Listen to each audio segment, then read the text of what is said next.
നമ്മൾ ഇന്റർഫിയർ ചെയ്യും. ഓക്കെ, നിങ്ങൾ ഒരു മിനിറ്റ് എടുത്തോ. 1 minute. ഓക്കെ, അതായത് ഐ ക്ലാസിഫൈ, അതായത് ഞാൻ കൺസിഡർ ചെയ്യുന്ന Islam as a heretical Christian sect. Islam originated as a heretical Christian sect. ആ ഹെററ്റിക്കൽ ക്രിസ്ത്യൻ സെക്ട് അതിൽ ചെന്ന് ഇസ്ലാം സ്റ്റാർട്ട് ചെയ്യുന്നു. മുഹമ്മദ് വരുന്നു, മുഹമ്മദ് മോണോഫിസൈറ്റ് ക്രിസ്ത്യൻസിനെതിരെ പറയുന്നു. അതായത് നിങ്ങളെല്ലാം മുഷ്രിഖാണ്, നിങ്ങളെല്ലാം ഏകദൈവ ആരാധനയിലേക്ക് തിരിച്ചു വരണം. ഈ is going to pre Christian Judaic faith. പക്ഷെ it's not exactly pre Judaic Christian faith, പക്ഷെ ഒരു ജുഡൈ ക്രിസ്ത്യൻ ഫെയ്ത്തിലേക്ക് പോകുന്നു വിത്ത് എ ലോ ക്രിസ്റ്റോളജി. അവിടെ അപ്പൊ അങ്ങനെ വരുമ്പോൾ ഒരു പ്രശ്നമുണ്ട്. കാരണം നമ്മുടെ ക്രിസ്ത്യൻ ലിറ്ററേച്ചറിൽ എഴുതി വെച്ചിരിക്കുന്ന നേറ്റിവിറ്റി അക്കൗണ്ട്സ് എന്ന് പറയുന്നത് അവിടെ ട്രയൂൺ ഗോഡ് ഓൾറെഡി അസ്യൂംഡ് ആണ്. അവിടെ പരിശുദ്ധാത്മാവുണ്ട്, ഈ പിതാവായ ദൈവമുണ്ട്, പിന്നെ ഗബ്രിയേലുണ്ട്. അപ്പോൾ മുഹമ്മദ് എന്ത് ചെയ്യും? ഒത്തിരി സമയമായി. നിങ്ങൾ പറഞ്ഞ സമയം കഴിഞ്ഞു. നിങ്ങൾ ഇതുവരെ ഒരു സെന്റൻസ്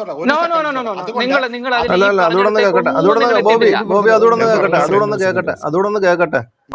ഇത് ആരൊക്കെ ഉണ്ടെന്ന് പറഞ്ഞത്?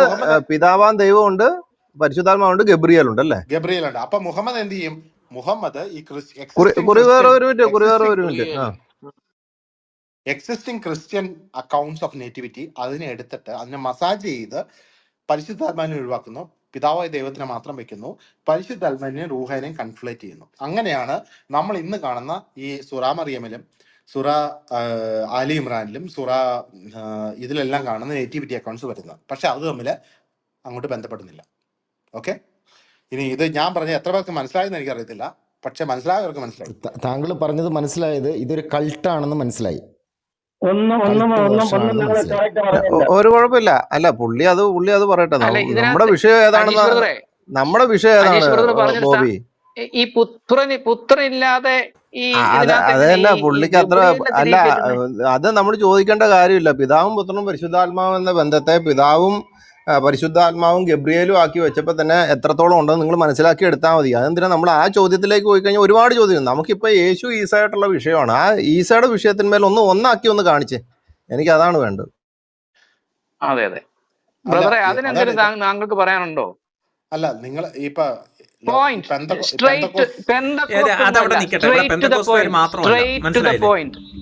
അജീഷ് ബ്രദർ ഇവിടെ സീറോ മലബാറെന്നോ താങ്കൾ ഉൾപ്പെടെയുള്ള ആളുകൾ സീറോ മലബാറെന്നോ ഇവിടെ കത്തോലിക്കരെന്നോ ഈ അച്ചൻകുച്ചാൻ റൂമിനകത്ത് ഒരു വ്യത്യാസമില്ല. മനസ്സിലായില്ലേ? ഇവിടെ വന്നിരുന്ന് ആർക്ക് വേണമെന്നുണ്ടെങ്കിൽ നമുക്ക് സംസാരിക്കാൻ പറ്റും. അതുകൊണ്ട് ഈ സഭാടിസ്ഥാനത്തോട്ട് വേണം. താങ്കൾ പറഞ്ഞ വാദത്തിനകത്ത് എന്തെങ്കിലും കഴമ്പുണ്ടെങ്കിൽ അല്ല, സഭാടിസ്ഥാനമല്ല. അജീഷ് ബ്രദർ വെച്ച ഒരു പോയിന്റ്, ഈസയും യേശുവും ഒന്നല്ല, രണ്ടാണ്. ഞാൻ വെച്ചിരിക്കുന്ന പോയിന്റ് രണ്ടാണെന്നാണ്. ബോവാസിന് അത് ഒന്നാണെന്നുണ്ടെങ്കിൽ റെഫറൻസ് വെച്ച് തെളിയിക്കും. തെളിയിച്ചിട്ട് താങ്കൾ പൊയ്ക്കോളൂ. ഇവിടെ വ്യക്തി ആക്ഷേപവും സഭാ ആക്ഷേപവും നടത്താതെ താങ്കൾക്ക് അല്പം മാന്യത ഉണ്ടെന്നുണ്ടെങ്കിൽ താങ്കൾ അത് റെഫറൻസ് സഹിതം ദാണ്ടെ ഇവിടെ ഇങ്ങനെ പറയുന്നു, ഇവിടെ ഇങ്ങനെ പറയുന്നു, രണ്ടും ഒന്നാണ്, ഇവിടെ ഇങ്ങനെ പറയുന്നു, ഇവിടെ ഇങ്ങനെ പറയുന്നു, രണ്ടും ഒന്നാണ് പറഞ്ഞ് തെളിയിച്ചിട്ട് പോയി. അല്ല, നമ്മൾ എന്താണ് പറയുന്നത്? അതായത് ഖുറാൻ പറയുന്ന Quranic account of nativity of Jesus. Where you got that point? അല്ല, പല പ്രാവശ്യമായിട്ട് കമന്റിൽ വരുന്നുണ്ട്. ഇംഗ്ലീഷ് അറിയാത്ത ഒരുപാട് പേരുണ്ടെന്ന്. മലയാളത്തിൽ പറയാൻ വേണ്ടി പല ആൾക്കാരും കമന്റ് ഇടുന്നുണ്ട്. ബോവാസ് ഒന്ന് മലയാളത്തിലേക്കൊന്ന് വിട്ടേര് കേട്ടോ. ക്രിസ്തുവിന്റെ ജനനത്തെ പറ്റിയുള്ള സുവിശേഷങ്ങളിലെ അക്കൗണ്ട്, ഖുറാനിലെ ഈസാ മസീഹിനെ പറ്റിയുള്ള ജനനത്തെ പറ്റിയുള്ള അക്കൗണ്ട് അതിനൊരു കാര്യം ഒന്നാണെന്ന് ഞാൻ ഒരു കാലത്ത്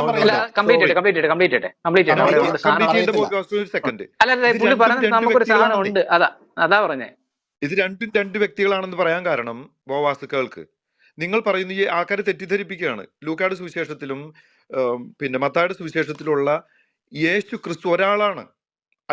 അല്ല, സത്യാബ്രദറെ, അത് നമുക്ക് ഇതേപോലെ തന്നെ റെഫറൻസ് വെച്ച് നമുക്ക് ഒരുമിച്ച് പുള്ളിയെ കൊണ്ട് തന്നെ വായിപ്പിച്ച് അത് ഒന്നാക്കിക്കോളാം. എനിക്ക് വേണ്ടത് ഇത് രണ്ടും. ഞാൻ പറയുന്നു, ഖുറാനിൽ പറഞ്ഞിരിക്കുന്ന ഈസ എന്ന് പറയുന്ന ഈ രണ്ടാമതിനെയും വരുമെന്ന് വിശ്വസിക്കുന്ന മുസ്ലിങ്ങളും രണ്ടാമത് വരത്തില്ല, മരിച്ചു എന്ന് വിശ്വസിക്കുന്ന ഖാദിയാനികളും ഒരുപോലെ പറയുന്ന ഈസ എന്ന് പറയുന്നവൻ ബൈബിളിനകത്ത് പറഞ്ഞിരിക്കുന്ന യേശുവായിട്ട് ഒരു ബന്ധവും ഇല്ലാന്ന് ഞാൻ എന്തൊക്കെയാണ് സ്ഥാപിച്ചു. ഇത് രണ്ടും ഒന്നാണെന്ന് താങ്കൾക്ക് ബൈബിളും ഖുറാനും കൊണ്ട് വേണമെങ്കിൽ തെളിയിക്കാം. അതിനു വേണ്ടിയാണ് ഞാൻ ഇവിടെ ഇരിക്കുന്നത്. അതിനെനിക്ക് മറുപടി തരും.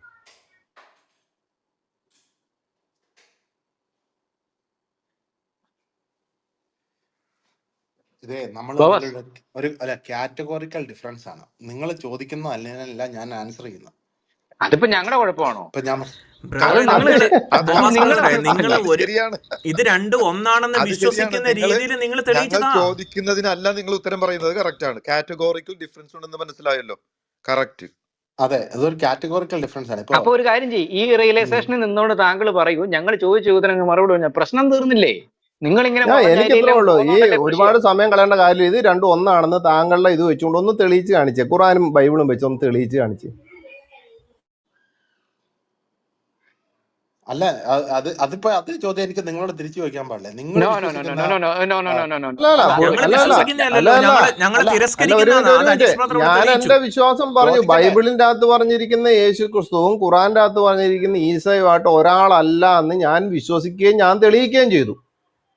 ഇനി അല്ല, അജീഷ് ബ്രദർ, ഞാൻ ചോദിക്കട്ടെ, സീറോ മലബാറുകാരനായ സീറോ ഞാനും മലബാറുകാരൻ അവിടെ അല്ല നിങ്ങൾ പുള്ളി അത് അല്ല ഒരു മിനിറ്റ് സാമേ ബോബി അച്ചോച്ചായ അദ്ദേഹം ചോദിക്കാനുള്ള ചോദിച്ചോട്ടെ, മറുപടി എന്താ പറയേണ്ടതെന്ന് ഞാനല്ല തീരുമാനിക്കുന്നത്. നിങ്ങൾ അത് പറ, എന്താണ് നിങ്ങളെ ചോദ്യം? പക്ഷെ അതിൽ സീറോ മലബാറിന്റെ റെലവൻസ് എന്താണ്? അതെ, അതായത് ഇപ്പോ ഞാനിപ്പോ സീറോ മലബാറില്ല, ഞാനിപ്പോ ഓർത്തഡോക്സ് ആണ്, യാക്കോബൈറ്റ് ആണ്. ഓക്കെ, ഞാൻ അല്ല പുള്ളി പറയട്ടെ, എന്തിനാ നിങ്ങൾ ഈ കിടന്നിട്ട് ബഹളം വെക്കുന്നത്? ഇത് എന്തൊക്കെയാണ് ബാക്കിയുള്ളവരും കേട്ടോണ്ടിരിക്കല്ലേ? ഇവിടെ യാക്കോബക്കാരും ഓർത്തഡോക്സുകാരും ബന്ധക്കോസുകാരും ബ്രദറുകാരും ചർച്ച് ഓഫ് ക്രൈസ്റ്റുകാരും എല്ലാരും ഈ ഗ്രൂപ്പിന്റെ അകത്തുണ്ടല്ലോ, ഇവരെല്ലാരും കേട്ടോണ്ടിരിക്കല്ലേ? അതെ, നിങ്ങൾ എന്തിനാ ഈ പ്രശ്നം ഉണ്ടാക്കുന്നേ? പുള്ളി പറ, നിങ്ങൾ പറ. അതെ, സിറിയൻ ഓർത്തഡോക്സുകാരനായ ഞാനും പെന്തക്കോസ്തുകാരനായ അജീഷും വിശ്വസിക്കുന്ന ഒരേ മറിയത്തിലാണെന്ന് എങ്ങനെയാ പറയാൻ പറ്റുന്നത്?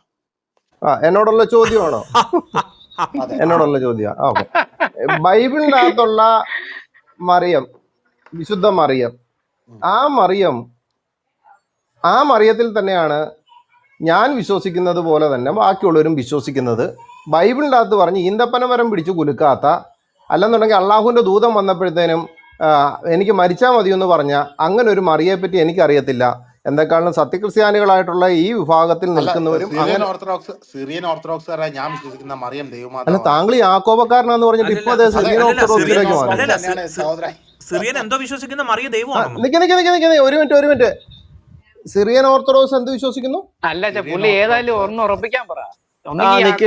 ഒരു മിനിറ്റ്, സിറിയൻ ഓർത്തഡോക്സിന്റെ ആണ്ട് തസ്ക എടുത്ത് വായിച്ചു കഴിഞ്ഞാൽ പ്രശ്നം തീരുമല്ലോ. സിറിയൻ ഓർത്തഡോക്സ് തന്നെയാണ് യാക്കോബായക്കാർ മറിയം ദൈവമാതാവാണെന്നാണ് വിശ്വസിക്കുന്നത്, തിയോട്ടോക്കോസ്. ഞാൻ ചോദിക്കാനോടെ ഈ മറിയത്തെ പറ്റി ചർച്ച വഴി തിരിച്ചു വിടുകയാണ്. ബോവാസിനോട് എന്റെ ചോദ്യത്തിന് മറുപടി ഇല്ലാത്തത് കൊണ്ടും എന്റെ മുമ്പിൽ പരാജയപ്പെട്ടത് കൊണ്ടും ഇനി സിറിയൻ ഓർത്തഡോക്സ് വിഷയത്തിലേക്ക് ബോവാസ് കയറി പോവാണെന്നുള്ളത് ഉറപ്പ് തരുവാണെന്നുണ്ടെങ്കിൽ ഞാൻ ഓർത്തഡോക്സ് സഭയുടെ പ്രശ്നം എടുക്കാം. എന്ത് പറയുന്നു? ഞാനത് എടുക്കുകയും ചെയ്യും. എൻ്റെ അതിന്റെ ലേഖനങ്ങൾ പുസ്തകങ്ങളെല്ലാം ഇരിപ്പുണ്ട്. മറിയനെ പറ്റി ഏത് കാലഘട്ടത്തിലാണ് ഇതിനെപ്പറ്റി വന്നിരിക്കുന്ന ചരിത്രം മുഴുവനും എൻ്റെ ഇരിപ്പുണ്ട്. ബഹുമാനപ്പെട്ട സഭയുടെ എല്ലാം ഇരിപ്പുണ്ട്. അതുകൊണ്ട് ബോവാസിനോട് ഞാൻ പറയണ, ബോവാസെ എന്റെ ചോദ്യത്തിന്റെ മുമ്പിൽ മുട്ടുമടക്കി പോയതുകൊണ്ട് ഉത്തരവില്ലാത്തത് കൊണ്ട് ഈ ഖുറാന്റെ അകത്ത് പറഞ്ഞിരിക്കുന്ന ഈസായെയും ഈ ബൈബിളിൽ പറഞ്ഞിരിക്കുന്ന യേശുവിനെ ഒന്നാക്കാൻ താങ്കൾക്ക് പറ്റാതെ എൻ്റെ ആദ്യത്തെ ആർഗ്യുമെന്റിൽ തന്നെ താങ്കൾ പൊളിഞ്ഞ് പട്ടം കീറി നിൽക്കുന്നത് കൊണ്ട് ഇപ്പൊ കിടന്നുകൊണ്ട് ഓർത്തഡോക്സ് സഭയുടെ മുമ്പിലേക്കും യാക്കോബയുടെ മുമ്പിലേക്കും താങ്കൾ പുസ്തകം എടുത്തുകൊണ്ട് വന്ന എന്തിന്റെ അടിസ്ഥാനത്തിലാ? താങ്കൾ പരാജയപ്പെട്ടതിന്റെ അടിസ്ഥാനത്തിലല്ലേ? താങ്കളെ ഇപ്പോഴും ഞാൻ വെല്ലുവിളിക്കാണ്. താങ്കൾക്ക് ധൈര്യം ഉണ്ടെങ്കിൽ യേശു ഈസ ഒന്നാണെന്ന് ഖുറാനും ബൈബിളും വെച്ച് തെളിയിക്ക് സുഹൃത്തെ, എന്നിട്ട് ബാക്കി സംസാരിക്കും. ബാക്കിയുള്ള സാധനമായിട്ടും എൻ്റെ അടുത്ത് എനിക്ക് പരാജയപ്പെടാൻ യാതൊരു മടിയില്ല.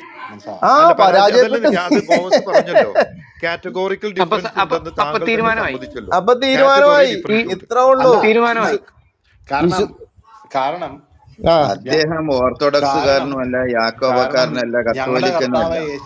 അദ്ദേഹം ഏതോ ഒരു ജിഹാദിയുടെ കൂടെ പോയ ഒരു വ്യക്തിയാണെന്നാണ് അദ്ദേഹത്തിന് ഇവിടെ വന്നിട്ട് ഈസി ഒന്നാണെന്ന് അവര് പറഞ്ഞു കേട്ട് തെളിയിക്കണം. അതേ ഉള്ളൂ കാര്യം. അല്ലാതെ ഓർത്തഡോക്സും അല്ല, അദ്ദേഹം യാക്കോബക്കാരനും അല്ല, ഒരു കാരനും അല്ല. മനസ്സിലായി?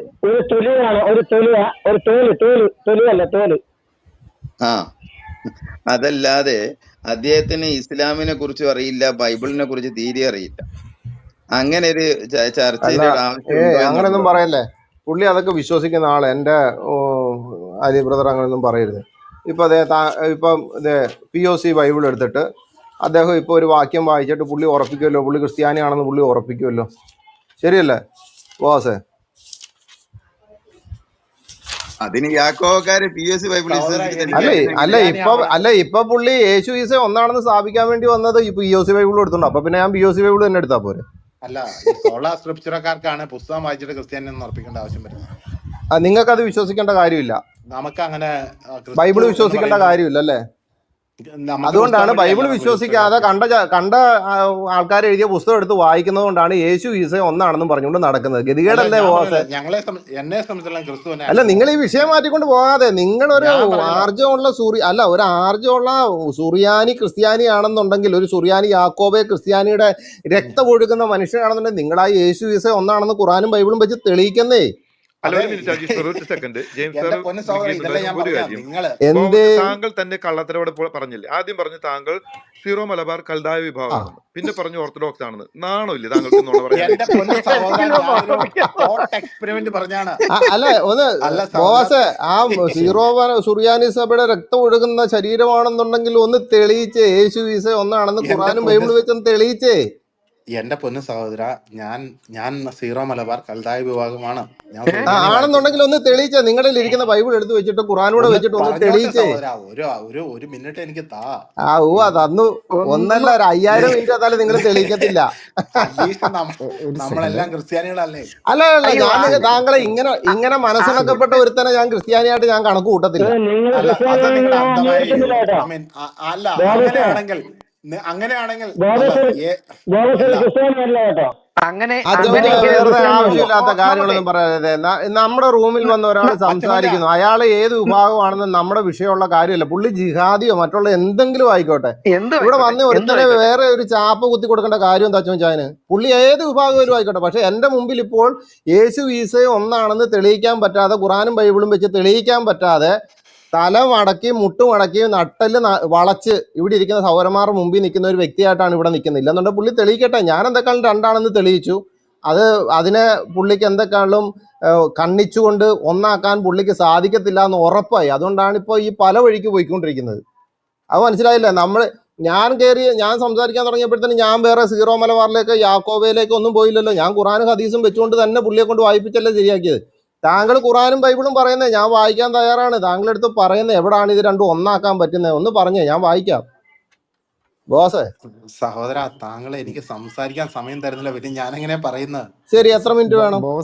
എനിക്ക് എത്ര മിനിറ്റല്ല വേണം, ഞാൻ പറയുന്നത് താങ്കൾ കേൾക്കുക. അത് കഴിഞ്ഞിട്ട് ആൻസർ പറയാം. ശരി, ഒരു 2 മിനിറ്റ് ബോവാസിന് സമയം കൊടുക്കുകയാണ്. പുള്ളി ഏത് വിഷയം സംസാരിച്ചാലും നിങ്ങൾ ആരും ഇടപെടരുത്.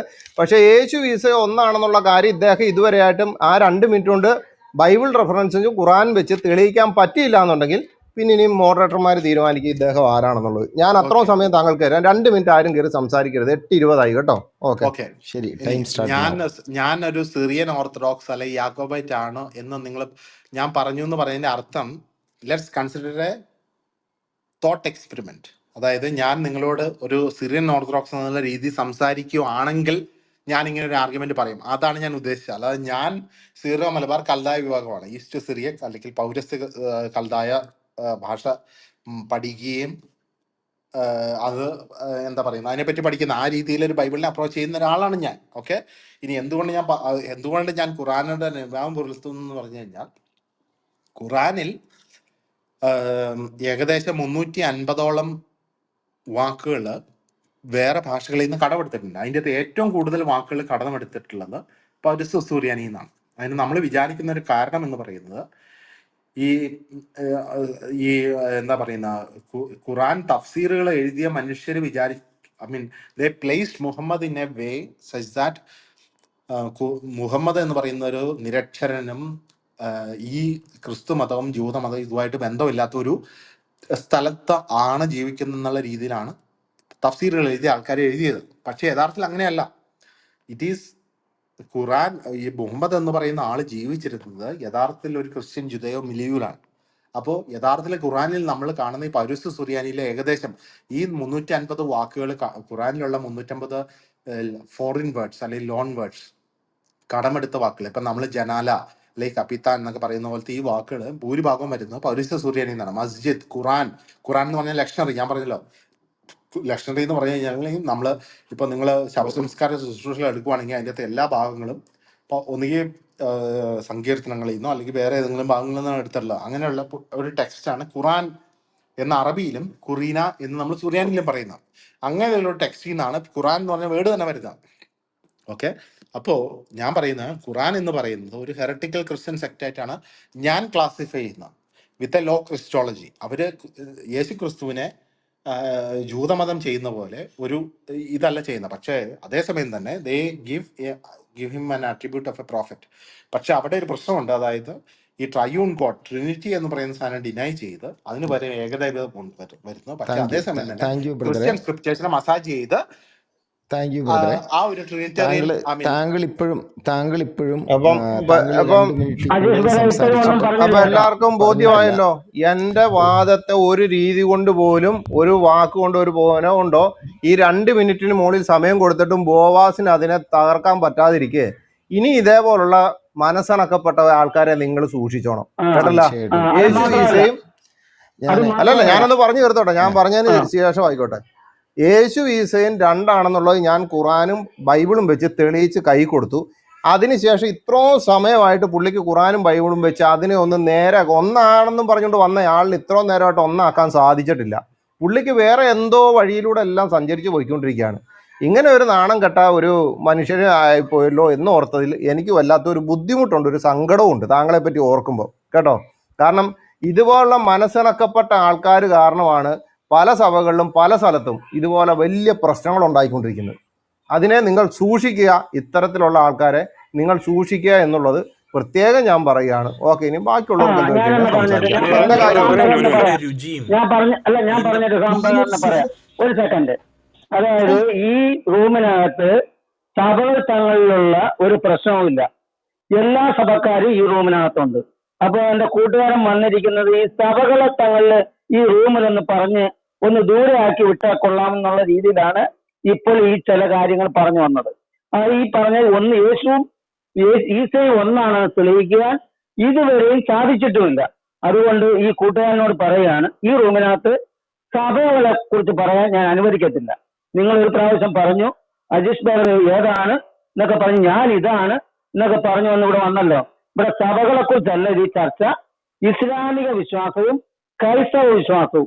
ഇതാ ഞാൻ ഇവിടെ എന്റെ DP ഇരിക്കുന്നല്ലോ, ഇത് എങ്ങനെ വന്നു എന്നറിയണം.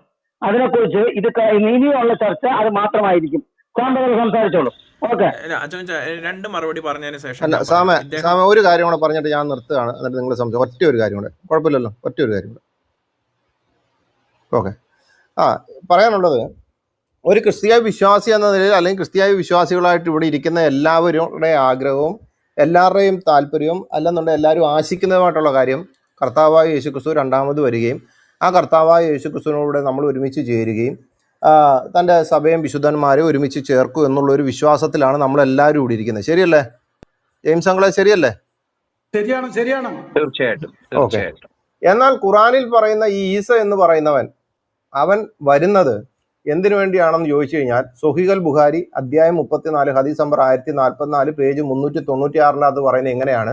അബൂ ഹുററയിൽ നിന്ന്, പൂച്ചയുടെ അപ്പനിൽ നിന്ന് റസൂൽ പറഞ്ഞു, എൻ്റെ ആത്മാവ് ആരുടെ കയ്യിലാണോ അവൻ സത്യം, മറിയമിൻ്റെ പുത്രൻ ഒരു നീതിമാനായി വിധികർത്താവായി നിങ്ങളിലേക്ക് വരാറായിട്ടുണ്ട്. അദ്ദേഹം, ഇനിയും പ്രത്യേകം ശ്രദ്ധിക്കണം, അദ്ദേഹം കുരിശ് തകർക്കുകയും പന്നിയെ കൊല്ലുകയും നികുതി ഇല്ലാതാക്കുകയും ചെയ്യും. പിന്നെ ധനത്തിൻ്റെ ഒഴുക്കുണ്ടാവും, ഒരാളും അത് സ്വീകരിക്കുകയില്ല.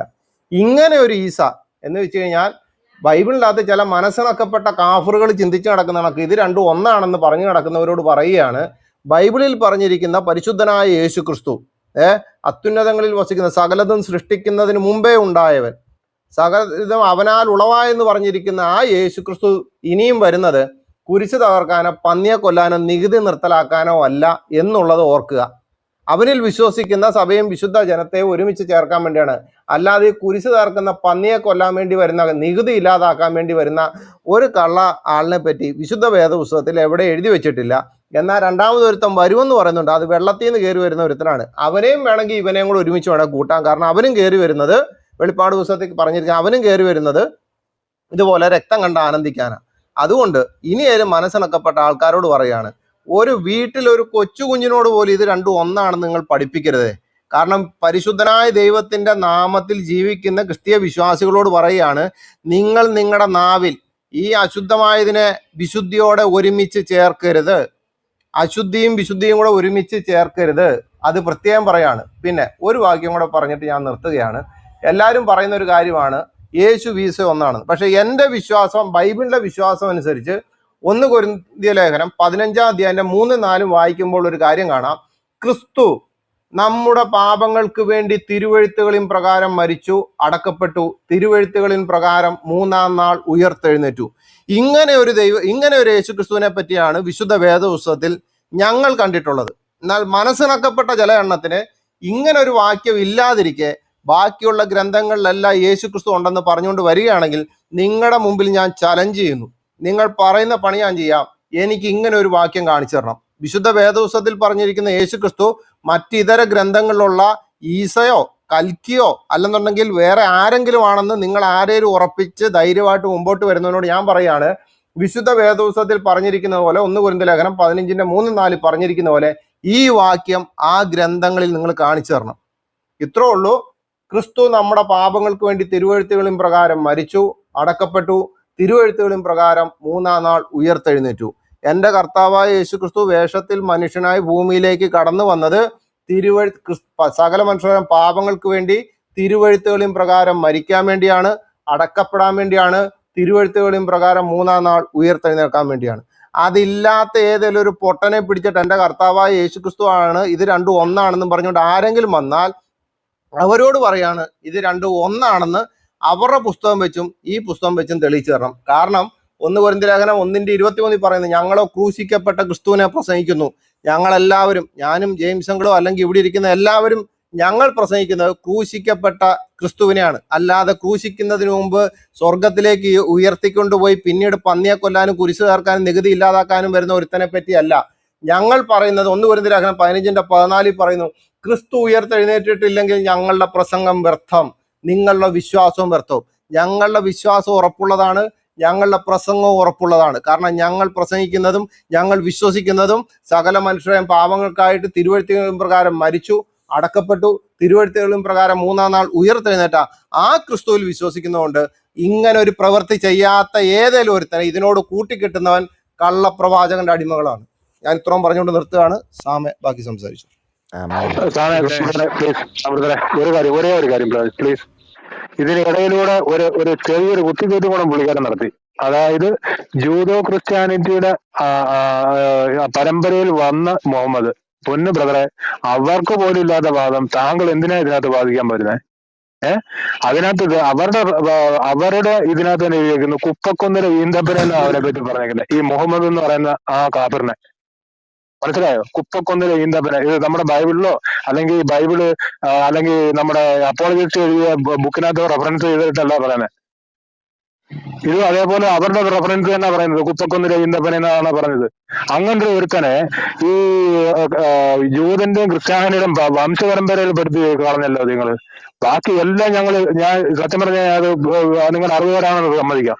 പക്ഷെ താങ്കളെല്ലാം പഠിച്ചു എന്നും പറഞ്ഞിട്ട് ഇമ്മാതിരിയുള്ള ഡയലോഗും പറഞ്ഞിട്ട് ദയവ് ചെയ്ത് ഞങ്ങളുടെ ഇടയിൽ വരരുത്. ശരി ശരി. ഒന്നുകിൽ ഞങ്ങളുടെ ക്ലാസ് വന്ന് അറ്റൻഡ് ചെയ്യുക, പഠിക്കാൻ ശ്രമിക്കുക പ്ലീസ്. ഞാൻ മറുപടി പറയണേ. ബോസിന്റെ ധാരണയ്ക്ക് എന്തെങ്കിലും മാറ്റം വന്നിട്ടുണ്ടെങ്കിൽ പറയാൻ ഒരു അവസരം കൊടുക്കണം. ഒരു കാര്യം ഇവിടെ ഒരു ചെറിയൊരു അണ്ടർസ്റ്റാൻഡിങ്ങിന്റെ ഒരു പ്രശ്നമാണ് ഇവിടെ പ്രധാനമായിട്ടുള്ളത്. അതായത് ഈ ബോവാസ് എന്ന് പറയുന്ന വ്യക്തി പറയുന്നത് പറഞ്ഞു വരുമ്പോൾ ഉള്ള ഒരു പെശകാണ് ഇപ്പൊ ഇത്രയും കൺഫ്യൂഷനോടെ ഉണ്ടാവാനുള്ള കാരണം. ഇദ്ദേഹം പറയുന്നതിലെ ചില കാര്യങ്ങൾ ശരിയും, എന്നാൽ അദ്ദേഹം വെക്കുന്ന കാലഘട്ടത്തിന്റെ ഒരു പ്രശ്നവും കൂടി ഉണ്ട്. അതായത് ഇദ്ദേഹം പറയുന്നത് ഇങ്ങനെയാണ്, ഇദ്ദേഹം ഉദ്ദേശിക്കുന്ന ഒരു പക്ഷെ ഇങ്ങനെയായിരിക്കാം, എനിക്ക് ഉറപ്പില്ല. ഒരു പ്രോട്ടോ ഖുറാൻ ഉണ്ടായിരുന്നു.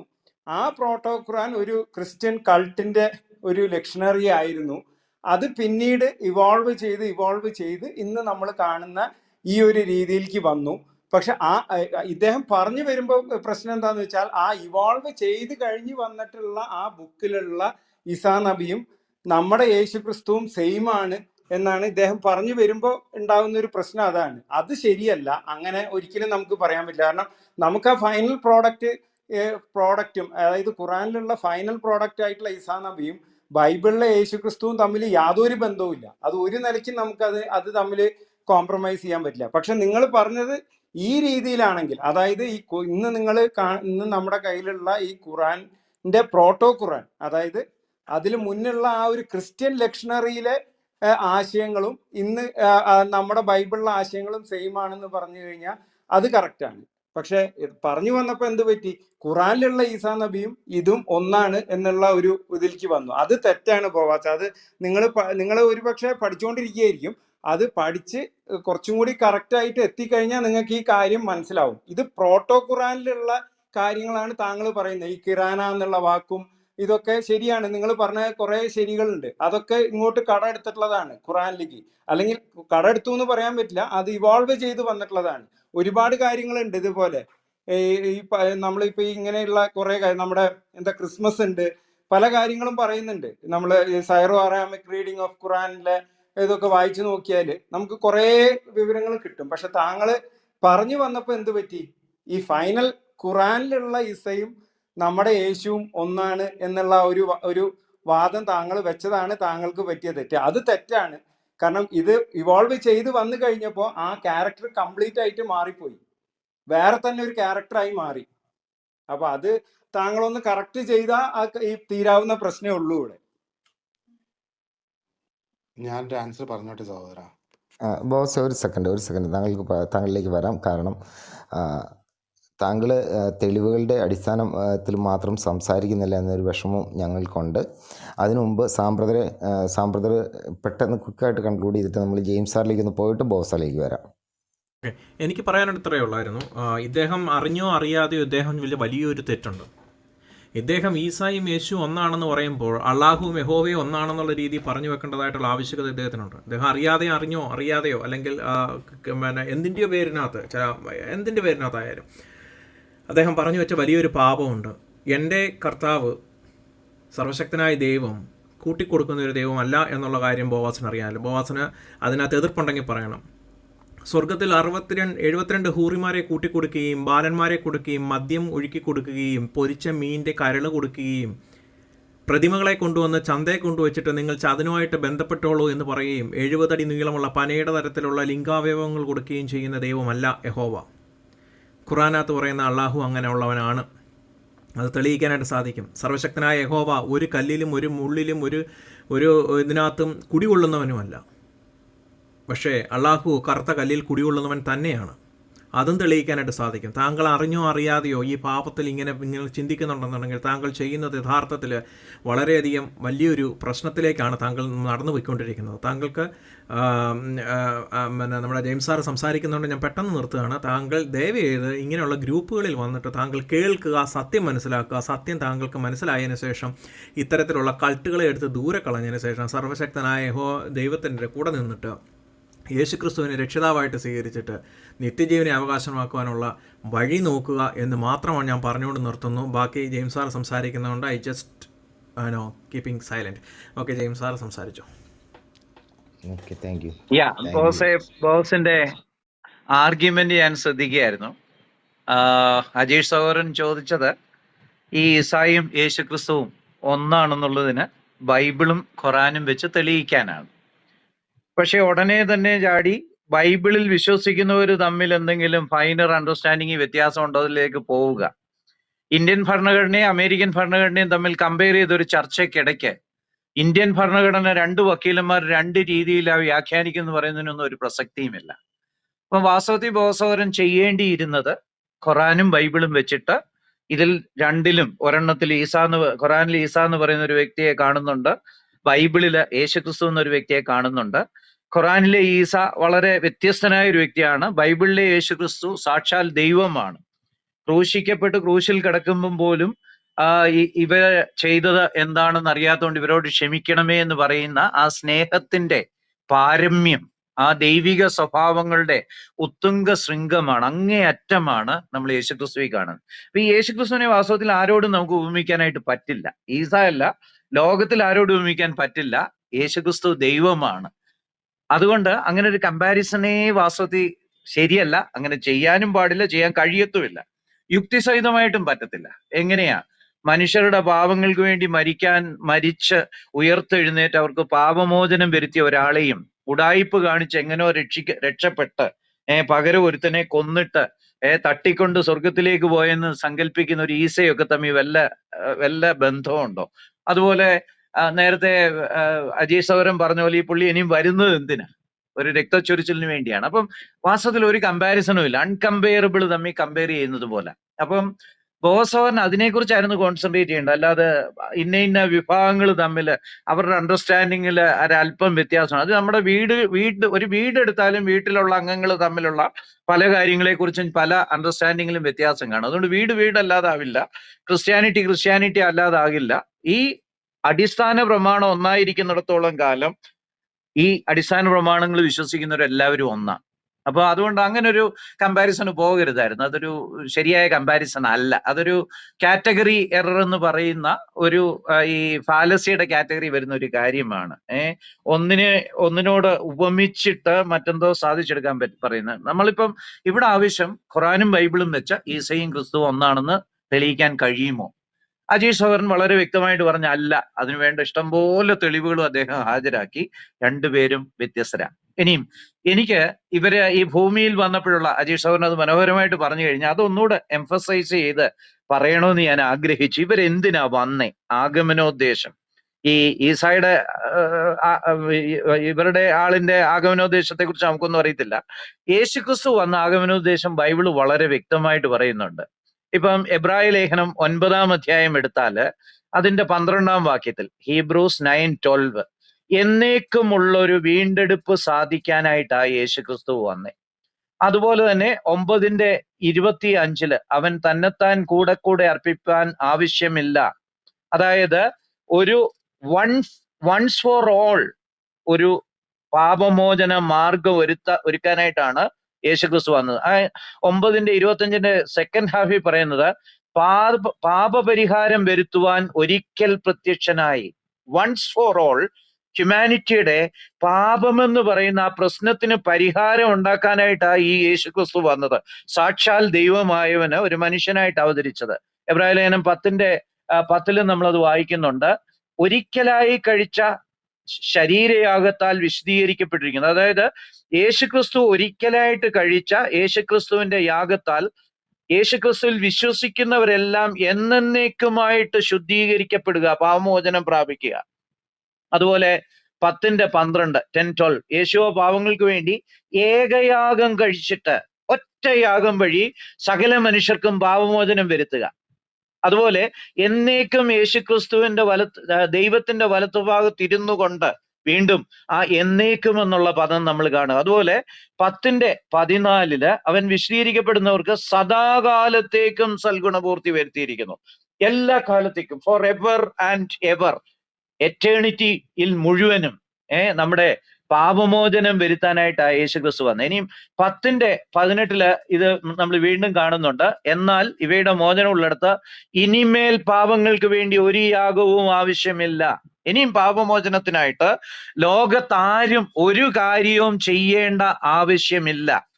ലോകത്തുള്ള ഏതൊരു മനുഷ്യന്റെയും പാപത്തിന് അഡിക്വേറ്റ് ആയിട്ട് പൂർണ്ണമായിട്ട് വൺസ് ഫോർ ഓൾ എന്നേക്കുമായിട്ട് ഒരിക്കലായിട്ട് വിമോചനം വരുത്താനുള്ള മാർഗം ഒരുക്കുകയായിരുന്നു ഈ യേശുക്രിസ്തുവിന്റെ ആഗമനോദ്ദേശം. അപ്പം നമ്മൾ ഖുറാനിൽ കാണുന്ന ഈസായുടെ ആഗമനോദ്ദേശം ഒന്നും അല്ല. ഇത് വളരെ ദൈവത്തിന് മാത്രം ചെയ്യാവുന്ന ഒരു കാര്യമാണ്. അതായത് ഈ ലോകത്തിലെ മനുഷ്യരെല്ലാം ദൈവത്തിനെതിരെ പാപം ചെയ്തു. ലോക സൃഷ്ടിതാവായ, സർവശക്തനായ, സർവസ്നേഹിയായ, എല്ലാ നന്മകളുടെ ഉറവിടമായ നിത്യനായ ദൈവത്തിനെതിരെ വെറും ഒരു ശ്വാസത്തിന്റെ മാത്രം വിലയുള്ള മനുഷ്യൻ അനുസരണക്കേടും ഡിസ്റെസ്പെക്റ്റും ഡിസോണറും പാപവും ഒക്കെ ചെയ്ത് ദൈവത്തെ വിട്ടുപേക്ഷിച്ചു പോയ മനുഷ്യനാണ്. ഈ മനുഷ്യന് ന്യായമായ ശിക്ഷയെന്ന് പറയുന്നത് നിത്യശിക്ഷയാണ്. നിത്യനായ ദൈവത്തിനെതിരെയുള്ള ഏത് കുറ്റത്തിനും കൊടുക്കാവുന്ന ഏക ശിക്ഷ നിത്യശിക്ഷയാണ്. നമുക്കറിയാം, ഇപ്പം ഒരു കുഞ്ഞൊരു കല്ലെടുത്തെറിഞ്ഞാൽ അത് വലിയ കേസൊന്നുമല്ല. പക്ഷെ അമേരിക്കൻ പ്രസിഡന്റ് ഇന്ത്യയിൽ വരുമ്പോൾ ഒരു കല്ലെടുത്ത് അതുപോലെ എറിഞ്ഞാൽ തൂക്കിക്കൊല്ലും. കാരണം അത് രാജ്യദ്രോഹ കുറ്റമായിട്ടാണ് പരിഗണിക്കുന്നത്. ഒരു ഫോറിൻ ഡിഗ്നിറ്ററി, ഒരു ഒരു വിദേശ രാജ്യത്തെ തലവൻ ഇവിടെ വരുമ്പോൾ അദ്ദേഹത്തെ ചെറിയ തോതിൽ ആക്രമിക്കുക പോലും ചെയ്താൽ വധശിക്ഷ പോലും കിട്ടിയെന്ന് വന്നേക്കാം. എന്ന് പറഞ്ഞാൽ നമ്മൾ തെറ്റ് ചെയ്യുന്നത് ആരോടാണെന്നുള്ളത് അനുസരിച്ച് നമ്മുടെ തെറ്റിന്റെ ഗൗരവം, അതിന്റെ ഗ്രാവിറ്റി വർദ്ധിച്ചു വരും. അങ്ങനെയാണെങ്കിൽ നിത്യനായ, സർവശക്തനായ, നല്ലവനായ, സ്നേഹത്തിന്റെ ഭാവമായിട്ടുള്ള ദൈവത്തോട് മനുഷ്യൻ കാണിച്ച പാപത്തിന് ഒരേ ഒരു ശിക്ഷയേ ഉള്ളൂ, നിത്യ നരകശിക്ഷ. അതല്ലാതെ ഒരു ശിക്ഷ കൊണ്ടും അവന്റെ തെറ്റിന് പരിഹാരം വരാനായിട്ട് കഴിയില്ല. അതിന് മതിയാകുന്ന വേറെ ശിക്ഷയൊന്നുമില്ല. ഈ മനുഷ്യന്റെ നിത്യമായ നരകശിക്ഷയ്ക്ക് പകരമായിട്ട് മരിച്ച് നമ്മുടെ നരകശിക്ഷ ഏറ്റെടുത്ത് നമ്മുടെ ആ നരകശിക്ഷയിൽ നിന്ന് നമ്മളെ വിടുവിക്കാനായിട്ടാണ് യേശുക്രിസ്തു വന്നത്. ഇതെന്തോ ഒരു മിഷനാണ്. ഇതിനെ എങ്ങനെ വേറെ ആരുടെയെങ്കിലും മിഷനായിട്ട് നമുക്ക് കമ്പയർ ചെയ്യാൻ പറ്റും? നല്ല കാര്യം പഠിപ്പിക്കാൻ വന്ന വേറെ അനേകരുണ്ട്. നമ്മൾ ഇസ്ലാമിൽ അങ്ങനെയുള്ളവരെയൊന്നും കാണുന്നില്ല, വേറെ അനേകരുണ്ട്. അവരുമായിട്ടൊന്നും ഒരു താരതമ്യവും ഇല്ലെന്ന്. യേശുക്രിസ്തു ഈ ലോകത്തിലെ ഏറ്റവും നല്ലവരെയും യേശുക്രിസ്തുവിനെയും കൂടെ കമ്പയർ ചെയ്താൽ തന്നെ ആകാശവും ഭൂമിയേക്കാളും ഉള്ള ദൂരമുണ്ട്. അങ്ങനെയാണെങ്കിൽ ഈ ഈസയോടോ അല്ലെങ്കിൽ നമുക്ക് ഖുറാനിൽ വെളിപ്പെടുത്തപ്പെട്ടിരിക്കുന്ന അള്ളായോടോ ഒന്നും യേശുക്രിസ്തുവിനെ താരതമ്യപ്പെടുത്താൻ പറ്റില്ല. എന്റെയും ബോവാസിന്റെയും ഇവിടെ ഇരിക്കുന്ന ഓരോരുത്തരുടെയും നിത്യശിക്ഷാവധിക്ക് പകരം ശിക്ഷാവധി അനുഭവിച്ച് നമുക്ക് പാപമോചനം നൽകാനായിട്ട് വന്ന ആളാണ് യേശുക്രിസ്തു. യേശുക്രിസ്തു ആ പാപമോചനത്തിനായിട്ട് നമുക്ക് വേണ്ടി പകരമായിട്ട് ശിക്ഷകൾ മുഴുവൻ അനുഭവിച്ചു. സർവജ്ഞാനിയായ ഒരുവന് ഒരു നിമിഷം ശിക്ഷ അനുഭവിച്ചാൽ ആ ശിക്ഷയുടെ വില വാസ്തവത്തിൽ നിത്യശിക്ഷയുടെ വില തന്നെയാണ്. കാരണം സർവജ്ഞാനിക്ക് നിത്യതയിൽ തന്നെ ഈ വേദന അതുപോലെ അറിയാമായിരുന്നു, ഒരിക്കലും ഇനിയും മറക്കത്തുമില്ല. അങ്ങനെയാണെങ്കിൽ യേശുക്രിസ്തു എന്റെ നിത്യശിക്ഷാവിധിക്ക് പകരമായിട്ട് ആ ക്രൂശില് എനിക്ക് പകരമായിട്ട് മരിച്ച് എനിക്ക് പരിഹാരമാർഗം ഒരുക്കിയിരിക്കുന്നു. ഇതൊരു യുണീക് മിഷനാണ്. ഇങ്ങനൊരു മിഷൻ ഒരു റിലിജനിലും കാണത്തില്ല. ഇങ്ങനൊരു വ്യക്തി എങ്ങുമില്ല. യേശുക്രിസ്തു അതുല്യനാണ്. യേശുക്രിസ്തുവിനെ നമുക്ക് ആരോടും കമ്പയർ ചെയ്യാൻ ഒരിക്കലും സാധിക്കത്തില്ല പ്രിയ ബോസവർ. അതുകൊണ്ട് ഈ പണിക്ക് ഇനി ഇറങ്ങരുത്. മറിച്ച് ഈ യേശുക്രിസ്തു ഒരുക്കിയ രക്ഷയുടെ പ്രയോജനം അനുഭവിച്ച് പാപമോചനം പ്രാപിക്കാനായിട്ട് ശ്രമിക്കണം. അതിന് ചെയ്യേണ്ടത് ഇത്രയേ ഉള്ളൂ. നമ്മൾ ഓരോരുത്തരും, നമ്മൾ ആരാണെങ്കിലും ഇതുവരെ പാപമോചനം ലഭിച്ചിട്ടില്ലാത്ത ആരെന്നെ കേൾക്കുന്നുവോ, ബോസവൻ ഉൾപ്പെടെ നമുക്ക് എല്ലാവർക്കും ചെയ്യേണ്ട കാര്യം, ഞാനൊരു പാപിയാണെന്ന് സമ്മതിക്കണം. നമ്മൾ ഒരു ദിവസം ചിന്തിക്കുന്ന കാര്യങ്ങൾ മാത്രം ഒരു കടലാസിൽ എഴുതി വെച്ചാൽ എത്രയോ മ്ലേച്ഛമായിരിക്കും ആ പേപ്പറിൽ. അതിനകത്ത് പക, പിണക്കം, കോപം, ക്രോധം, ശാഠ്യം, ദ്വന്ദ്വപക്ഷം, ഭിന്നത, അല്ലെ, മലിനമായ ചിന്തകള്, ലൈംഗിക ആഗ്രഹങ്ങൾ, എന്തെല്ലാം കാണും. അങ്ങനെയാണെങ്കിൽ ലോകത്തിലെ സകല മനുഷ്യരും പാപികളാ. അത് നമ്മൾ ഓരോരുത്തരും അംഗീകരിക്കണം. രണ്ടാമത്, എന്റെ പാപങ്ങൾക്ക് പകരമായിട്ടാണ് യേശുക്രിസ്തു മരിച്ചത്. യേശുക്രിസ്തുവിന്റെ ആഗമന ഉദ്ദേശം അതായിരുന്നു. മരിക്കാനായിട്ടാണ് യേശുക്രിസ്തു ഈ ഭൂമിയിലേക്ക് വന്നത്. എനിക്കും നമുക്ക് ഓരോരുത്തർക്കും പകരമായിട്ട് മരിച്ച് നമ്മുടെ ശിക്ഷ ഏറ്റെടുത്ത് നമ്മുടെ ശിക്ഷയ്ക്ക് പരിഹാരം വരുത്തുക. ഞാൻ ഒരാൾക്ക് 1 കോടി രൂപ കൊടുക്കാനുണ്ടെങ്കിൽ വേറൊരാൾ അത് കൊടുത്തു തീർക്കുമ്പോൾ എന്റെ കടം തീരുന്നത് പോലെ നിത്യശിക്ഷാവിധിക്ക് അർഹനായി എനിക്ക് പകരമായിട്ട് മരിച്ച് എന്റെ ശിക്ഷ പകരം ഏറ്റെടുത്ത് എന്നെ വിടുവിക്കാൻ, എന്നെ രക്ഷിക്കാനായിട്ടാണ് യേശുക്രിസ്തു മരിച്ചത്. അത് ഞാൻ അംഗീകരിക്കണം. അപ്പൊ ഒന്നാമത് പാപിയാണെന്ന് അംഗീകരിക്കണം. രണ്ടാമതായിട്ട് യേശുക്രിസ്തു എന്റെ പാപങ്ങൾക്ക് പകരമായിട്ടാണ് മരിച്ചെന്ന് വിശ്വസിക്കണം. മൂന്നാമതായിട്ട് ഈ യേശുക്രിസ്തുവിനെ കർത്താവായിട്ട് സ്വീകരിക്കണം, അല്ലെങ്കിൽ യജമാനനായിട്ട് സ്വീകരിക്കണം. വേറൊരു അർത്ഥത്തിൽ പറഞ്ഞാൽ ഇനി യേശുക്രിസ്തുവിന്റെ ഇഷ്ടം അനുസരിച്ച് ജീവിച്ചു കൊള്ളാമെന്ന് തീരുമാനിക്കണം. അത് യേശുക്രിസ്തുവിന്റെ ഇഷ്ടം ഈ ബൈബിളിൽ എഴുതി വെച്ചിട്ടുണ്ട്. അതെന്തൊക്കെയാണെന്ന് മനസ്സിലാക്കി അതത് സമയത്ത് യേശുക്രിസ്തുവിന്റെ ഇഷ്ടം അനുസരിച്ച് ജീവിക്കുക. അപ്പൊ 3 കാര്യങ്ങളാണ് ഈ യേശുക്രിസ്തുവിലൂടെ ഒഴുക്കിയ രക്ഷ പ്രാപിക്കാനായിട്ട് വേണ്ടത്. നമ്മൾ ഓരോരുത്തരും പാപികളാണെന്ന് സമ്മതിക്കണം. നമ്മുടെ ഓരോരുത്തരുടെയും പാപങ്ങൾക്ക് വേണ്ടിയാണ് യേശുക്രിസ്തു മരിച്ചെന്ന് വിശ്വസിക്കണം. അതിന്റെ അടിസ്ഥാനത്തിൽ ഇനി മുതൽ യേശുക്രിസ്തുവിനായിട്ട് ജീവിച്ചോളാം, അല്ലെങ്കിൽ യേശുക്രിസ്തുവിനെ എന്റെ കർത്താവായി സ്വീകരിക്കുന്നു എന്നൊരു തീരുമാനം എടുക്കണം. ഈ വൺസ് ഫോർ ഓൾ ഈ ഡിസിഷൻ വളരെ പ്രധാനമാണ്. ഞാനൊരു വസ്തുവിന് 1 കോടി രൂപയാ വില പറഞ്ഞാൽ കാശ് മുഴുവൻ മുൻപേറ് കൊടുത്താലും ഒരു കാര്യമില്ല. ആ ഡോക്യുമെന്റ് എഴുതി രജിസ്റ്റർ ചെയ്ത് രജിസ്ട്രാറും ഒപ്പിട്ട് അതിൽ സീല് വെക്കണം. എന്ന് പറഞ്ഞതുപോലെ ഇതൊരു കവനന്റാ, യേശുക്രിസ്തുവുമായിട്ട് നടത്തുന്ന ഒരു ഉടമ്പടിയാ.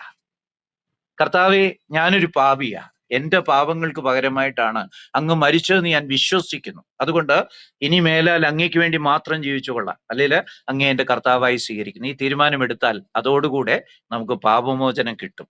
അതാണ് വാസ്തവത്തിൽ ബോസവറിന്റെ ജീവിതത്തിൽ സംഭവിക്കേണ്ടത്. അല്ലാതെ ഈ ഐഡിയോളജിയുടെ ഒക്കെ പുറകെ പോയിട്ട് അതും ഇതും എല്ലാം ഒന്നാണെന്നൊക്കെ പറഞ്ഞിട്ട് വളരെ ബ്രോഡ് മൈൻഡഡ് ആയിട്ടുള്ള ഒരാളാണെന്ന് ബാക്കിയുള്ളവർക്കൊക്കെ തോന്നുമെന്നല്ലാതെ ഇതുകൊണ്ട് ഒരു പ്രയോജനമില്ല ബോസവര. പാപമോചനം കിട്ടണമെങ്കിൽ ഈ യേശുക്രിസ്തുവിന്റെ മരണത്തിൽ വിശ്വസിച്ച് യേശുക്രിസ്തുവിനെ സ്വീകരിക്കുക എന്നുള്ളതേ ഉള്ളൂ. ഇനിയും ചിലർ പറയും യേശുക്രിസ്തു മരിച്ചപ്പോൾ എല്ലാവർക്കും മോചനം കിട്ടിയെന്നൊക്കെ പറയുന്ന ചില വിദ്വാൻമാരുണ്ട്. അതും ഭോഷ്കാണ്. ബൈബിൾ കൃത്യമായിട്ട് പറയുന്നുണ്ട്, അവനെ കൈക്കൊള്ളുന്നവര് ദൈവമക്കളാകുവാൻ അവൻ അവകാശം കൊടുത്തു. കൈക്കൊള്ളണം. അങ്ങനെ ഒരു പ്രമാണം വെച്ചിരിക്കുന്നത് എന്തിനാണെന്ന് ചോദിച്ചാൽ, ദൈവം നമ്മളെ സ്വതന്ത്ര ഇച്ഛയോടുകൂടിയാണ് സൃഷ്ടിച്ചിരിക്കുന്നത്. നമുക്ക് എല്ലാവർക്കും തീരുമാനമെടുക്കാനുള്ള അവകാശം തന്നിട്ടുണ്ട്. അത് പിൻവലിക്കാൻ ദൈവത്തിന് ഇഷ്ടമേ ഇല്ല. അത് പിൻവലിച്ചാൽ നമ്മുടെ മനുഷ്യനെന്നുള്ള സ്റ്റാറ്റസ് നഷ്ടപ്പെടും.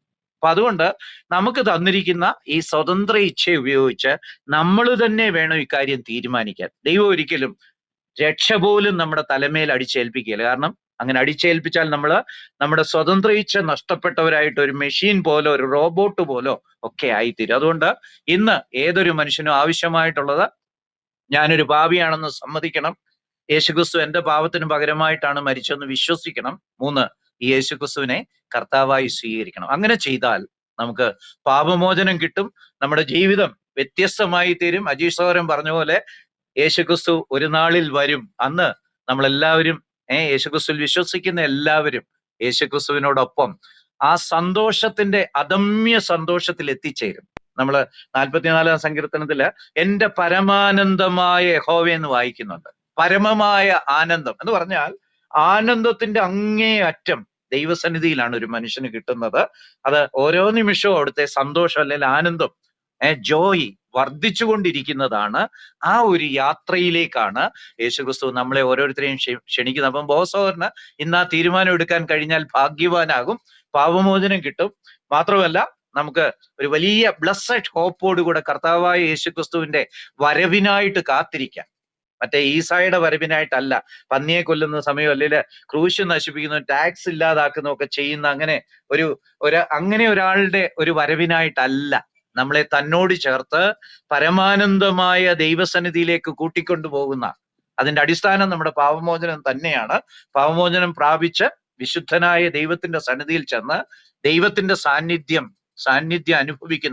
ആസ്വദിക്കുന്ന ഒരു അനുഭവത്തിലേക്ക് ഞാൻ ബോസഹോദരനെ, എന്നെ കേൾക്കുന്ന ആരെങ്കിലും ആ തീരുമാനം എടുത്തിട്ടില്ലെങ്കിൽ അവരെയും ആഹ്വാനം ചെയ്യുകയാണ്. ദൈവം നമ്മളെ സഹായിക്കട്ടെ. Thank you very much. Thank you James സാറേ, thank you very much. Bose ബ്രദറെ, താങ്കൾക്ക് മറുപടി പറയാൻ അവസരം വേണമെന്ന് പറഞ്ഞിരുന്നു. താങ്കളിലേക്ക് വരികയാണ്. ക്യുക്കായിട്ട് താങ്കൾക്ക് എന്താണ് മനസ്സിലായതെന്നൊന്ന് പറയണം. രാജാ ബ്രദർ പറഞ്ഞതിനോട് ആദ്യം പറയാം. രാജാ ബ്രദർ ഭയങ്കര വെൽ റെഡ് ആയിട്ടുള്ള ഒരാളാണ്. Sir Syro Aramaic reading of the ഖുറാനൊക്കെ അറിയാവുന്ന ആളാണ്. Christoph Luxenberg. ശരിയാണ്, ഞാൻ പറഞ്ഞത് അത്രേ ഉള്ളൂ. അതായത് നമ്മുടെ പ്രോട്ടോ ഖുറാനോ ഖുറാനോ അല്ലെങ്കിൽ ഖുറാൻ എന്ന് പറയുന്നത് ഹിജ്രി 30 അല്ലെങ്കിൽ ഹിജ്രി 60 ആ ഒരു റേഞ്ചിൽ എഴുതിയിട്ടുള്ളതാണ്. പിന്നീട് വരുന്നതാണ് തഫ്സീറുകളും സീറകളും ഇതെല്ലാം. അത് 200 ഹിജ്ര, പിന്നെ എന്താ പറയുന്ന സീറകൾ വരുന്നത് അബ്ബാസിദ് കാലിഫിൻ്റെ അൽ മൻസൂറിൻ്റെ കാലത്താണ്. 750 AD-യിലാണ്, 750 CE-യിലാണ് സീറകൾ വരുന്നത്. തഫ്സീറുകൾ വരുന്നത് 820 അൽ-മാമൂൻ്റെ കാലത്താണ്. അപ്പോൾ by that time Islam has developed into a different religion. ഇപ്പം ഞാൻ പറയുന്നത് ഖുറാനെ കുറിച്ചാണ്. ഖുറാൻ്റെ കാര്യവും ഇപ്പം നമ്മൾ ക്രിസ്തുമതം ഡെവലപ്പ് ചെയ്ത രീതി നോക്കുവാണെങ്കിൽ, ക്രിസ്തുമതവും ആദ്യം was a splinter group of Judaism. അതിനുശേഷമാണ് ക്രിസ്തുമതത്തിന് സ്വന്തമായിട്ടൊരു ഐഡൻറ്റിറ്റിയും സ്വന്തമായിട്ടുള്ള തിയോളജിയും ഒക്കെ ഉണ്ടായത്. ഇപ്പം ഞാൻ പറഞ്ഞത് ഖുറാൻ എക്സിസ്റ്റ് ചെയ്ത കാര്യം, എക്സിസ്റ്റ് ചെയ്ത സമയത്തുണ്ടായിരുന്ന എൻ്റെ ബിലീഫിനെ പറ്റിയാണ്. ഓക്കെ, അതവിടെ നിൽക്കട്ടെ. അല്ല ബ്രദറെ, അതിൽ ഈ ക്രിസ്ത്യാനികളുടെ ആദ്യകാലത്ത് എങ്ങനെയായിരുന്നു എന്ന് താങ്കൾ ഇംഗ്ലീഷിൽ പറഞ്ഞുകൊണ്ട് എനിക്ക് മനസ്സിലായില്ല. അതൊന്നുകൂടെ ഒന്ന് പറയാമോ? അതായത് ജൂതമതത്തിലെ തന്നെ ഒരു സ്പ്ലിൻഡർ ഗ്രൂപ്പായിരുന്നു. സ്പ്ലിൻഡർ ഗ്രൂപ്പ് എന്ന് പറഞ്ഞു കഴിഞ്ഞാൽ നമ്മൾ പറഞ്ഞു കഴിഞ്ഞാൽ ഇപ്പം നമ്മൾ അപ്പസ്തോല പ്രവൃത്തികൾ വായിക്കുവാണെങ്കിൽ അതിൻ്റെ അകത്ത് പൗലോസ് പോയി പ്രസംഗിക്കുന്ന എല്ലാം സിനഗോഗുകളിലാണ്. അവിടെ പോയി പൗലോസ് പ്രസംഗിക്കുന്നത് യേശു ക്രിസ്തു ഒരു മിശിഹായാണെന്നാണ്. അതായത് യൂതന്മാരെ എക്സ്പെക്ട് ചെയ്യുന്ന മിശിഹായാണ് ക്രിസ്തു എന്നാണ് പൗലോസ് പ്രസംഗിക്കുന്നത്. പക്ഷെ അവിടെ പൗലോസ് പ്രസംഗിക്കുന്നത് നമ്മൾക്കറിയാം. ക്രിസ്തു മരിച്ചിട്ട് 10 വർഷത്തിന് ശേഷമാണ് പൗലോസിന്റെ സുവിശേഷം പിന്നെ സുവിശേഷീകരണം ആരംഭിക്കുന്നത്. 15 കൊല്ലം AD 63 പൗലോസ് മരിക്കുന്നു. യോഹന്നാൻ എഴുതപ്പെടുന്നത് അല്ലെങ്കിൽ മാർക്ക് എഴുതപ്പെടുന്നത് ജെറുസലേം ദേവാലയം തകർക്കപ്പെടുന്നതിന് ശേഷമാണ്, 70-കൾക്ക് ശേഷമാണ്. അല്ല യോഹന്നാൻ ഇതിൻ്റെ ചരിത്രമൊന്നുമല്ല ചോദിച്ചത്. ഈ സ്പ്ലിൻറ്റഡ് ഗ്രൂപ്പ് എന്ന് താങ്കൾ ഉദ്ദേശിച്ചത് എന്താണെന്നാണ് ഞാൻ ചോദിച്ചത്. അതിനുള്ള മറുപടി സ്പ്ലിൻഡർ പറയും. ഗ്രൂപ്പ് എന്ന് ഞാനൊരു കാര്യം പറഞ്ഞിട്ടുണ്ടെങ്കിൽ ചോദിക്കുമ്പോൾ വേറെ എന്തെങ്കിലും മറുപടി പറഞ്ഞിട്ട് കാര്യമുണ്ട്? കാരണം നമ്മൾ അപ്പസ്തോല പ്രവർത്തികൾ വായിക്കുമ്പോൾ അവിടെ നമ്മൾ 2 തരത്തിലുള്ള ക്രിസ്ത്യാനികൾ കാണുന്നുണ്ട്. അതായത് യൂത ആചാരം അനുഷ്ഠിക്കുന്ന ക്രിസ്ത്യാനികളും യൂത ആചാരം അനുഷ്ഠിക്കാത്ത ക്രിസ്ത്യാനികളും. മനസ്സിലായോ? അപ്പൊ ആ രീതിയിലാണ് ഞാൻ പറഞ്ഞത്. യൂത മതത്തിലെ തന്നെ ഒരു സ്പ്ലിൻഡർ ഗ്രൂപ്പ് എന്ന് നമ്മളിപ്പോ അത് എവിടെയാണ് താങ്കൾ വായിച്ചിരിക്കുന്നത് അങ്ങനെ സ്പ്ലിൻറ്റഡ് ഗ്രൂപ്പ്? അതിൻ്റെ ഒരു മലയാളം ഒന്ന് പറഞ്ഞേ കേൾക്കട്ടെ. സ്പ്ലിൻഡർ എന്ന് പറഞ്ഞു യഹൂദ മതത്തിന്റെ സ്പ്ലിൻറ്റഡ് ഗ്രൂപ്പ് എന്ന് താങ്കൾ പറയാനുള്ള കാരണം എനിക്ക് മനസ്സിലായില്ല. SPLINTER സ്പ്ലിൻഡർ എന്ന് പറഞ്ഞാൽ പറഞ്ഞാൽ ജൂത മതത്തിന്റെ ഒരു ഔട്ട് ഗ്രോത്ത് എന്ന് പറഞ്ഞപ്പോ പെന്തക്കോസ്തുകാരിൽ നിന്ന് പിന്നെ ബ്രദർങ്കരുണ്ടായില്ല, അതുപോലെ അങ്ങനെയാണോ ഉണ്ടായത്? മതം യേശു ക്രിസ്തു ഈ മതം സ്ഥാപിച്ചു ഇല്ല, എന്നാണോ താങ്കൾ പറയുന്നത്? ഇത് താങ്കള് ബോബി ബ്രദറെ അല്ല ബോബി ബ്രദറെ ഒരു സെക്കൻഡ്.